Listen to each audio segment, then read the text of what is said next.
are at ADIPEC and we are speaking to Bapco's Chief Strategy Officer, who is Alexander van Veldhoven. He will be talking to us about the Middle East priorities for his company.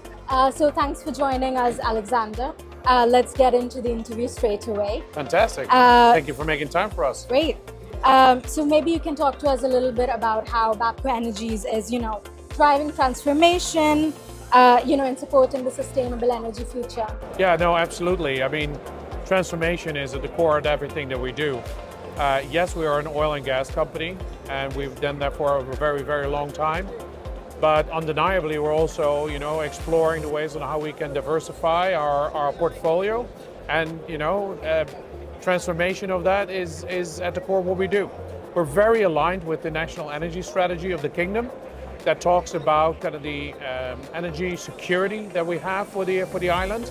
And while we're thinking through energy security, how can we do that more sustainably, and how can we transform that in a lower carbon kind of environment, right?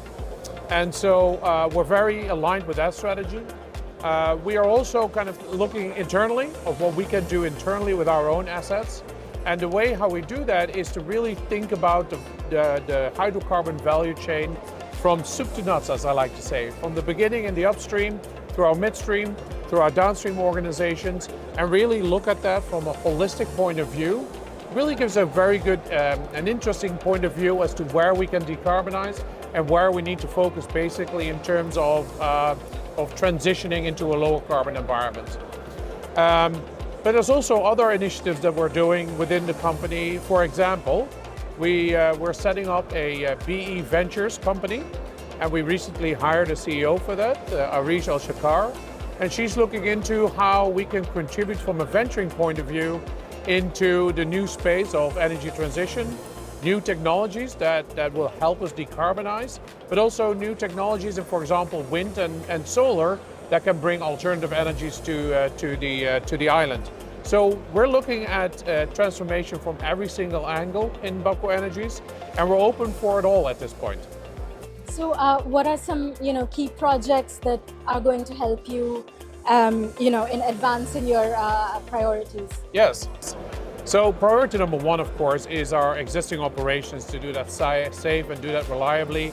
And as I told you before, we try to do that in a lower carbon way. So there's a plethora of projects ongoing, from methane reductions to reducing emissions from our own operations. But I think more interesting to talk about as well, which I think you're hinting at, is our recent announcements around wind and solar. So maybe to talk about that a little bit more. We are talking with our friends in Saudi seriously to kind of see whether we can lease some land there to bring a photovoltaic kind of stream of electrons to the island. The island is a bit small, as you can imagine, and so we don't have vast spaces that we can lay out a solar park. So we're looking in good locations in Saudi and can see whether we can bring those electrons to the island. Alternatively, we're talking to our friends here in Abu Dhabi with Masdar to see whether we can actually use the shallow waters around Bahrain as an option to bring wind electrons to the island as well. So there's other projects that we're looking at as well. The National Energy Strategy has laid out a lot of objectives that we look at, but those two I think are very exciting, and we're working really hard to kind of see what the timeline would be for those electrons to arrive on the island. So it's pretty exciting times for Bapco Energies, because it's extending our scope of our traditional oil and gas into kind of the energy transition and to the renewables, and we have the teams work on that day and night. That's very interesting to hear. Absolutely. I'm sure that digitalization plays a very big role in bringing about these projects alive. So can you talk a little bit more about that? Well, just walk around here and I would say that, half of the sites here is about digital, is about big data, and, undeniably it becomes almost as much as technology is part of the stuff that you do, the business that you're in, and it's at the heart of everything we do, we also see a role for digitalization and big data to become an integral part of everything that we do. We already use big data analytics in kind of our day-to-day operations. in our safety systems, in our maintenance systems, in the way how we think through optimizing the refinery, how we optimize our units in the refinery.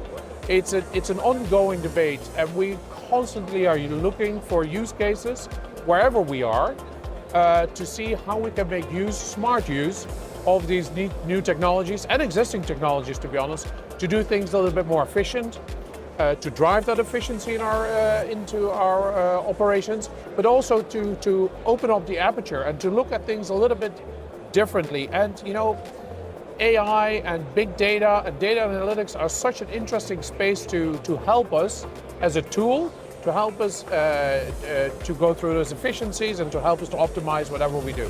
So it's an integral core part of the things that we're doing right now. Absolutely. AI and automation is taking the world by storm right now. Yes. I've got one last question for Sure. you. What is the core message that you want to give out to your audience at ADIPEC? Do you have an hour? No, listen, I think, you know, being at ADIPEC is just a fantastic opportunity to meet and greet all our current suppliers, all our current partners, all the people that are so instrumental to kind of our safe and reliable operations on the island. No doubt about that. And a big portion of what we do is all about, you know, the traditional oil and gas space. But when you walk around here, it's undeniably the case that there's a lot of new wind going around as well. And we heard in the opening speech yesterday, this is the start of a new era, right? And we want to be part of that. And so we are here to position ourselves to be open for business in terms of, you know, as I said, digitalization, big data, renewables, new technology. We're all ears. So we're here to present ourselves as a potential partner, but we're also here to suck in all this information and all these new, you know, I'm just looking around here, all the new people that are out here. We want to welcome them. We want to partner with them. We understand that we can't do it by ourselves. We can't do it alone. We're looking for those partnerships. And then on top of that, I think, you know, there's a nice selfie opportunity with us here with the McLaren car. We're very excited that maybe a construction title is in the making. And so we announced yesterday that we're sponsoring McLaren for the last race here in Abu Dhabi. And we're wishing our friends at McLaren all the best in trying to get to that title we're sponsoring. And so brand recognition is for us a big thing as well.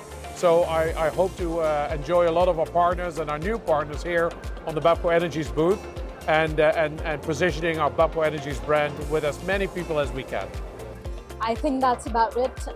Thank you so much for joining Absolutely. us. Absolutely. Good luck with the conference. Nice to speak to you. And again, thank you for making time.